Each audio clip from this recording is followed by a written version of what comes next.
Kaboy Jesu Christ adot na kasi Rilipina kinathuk ivana kinasa Oh Jesu Misual hoy komcha Sifak mirum kaidang lo in agan do tu boy Oh volay ni Lod la zayre lo Nakarte a agan tem tu hoy komcha Jesu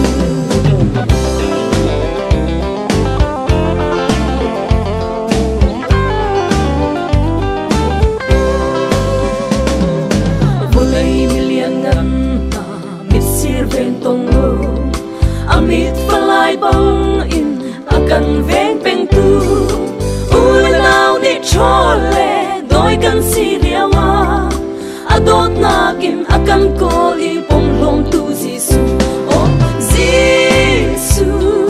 Misual hoy komcha Sifak mirum kaidang lo in akan do tu boy Oh volay ni Lod la zayre lo Nakarte a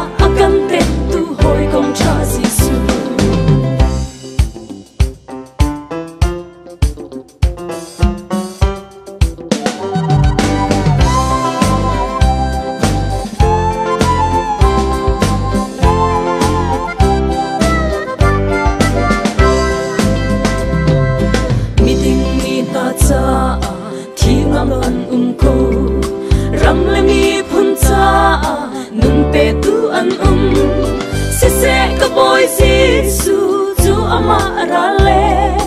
Misua mi palnagan sa nun petu asi Oh Jesu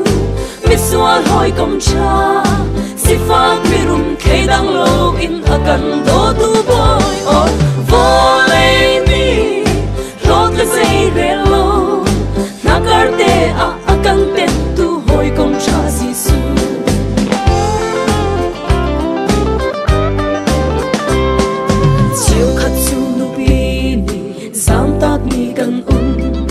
Theo khát chu pha lê mi mặc mi giống căn mi theo khát chu nào mi lom mi căn si chu vial de chu adot na in châu lang tu asi Oh Jesu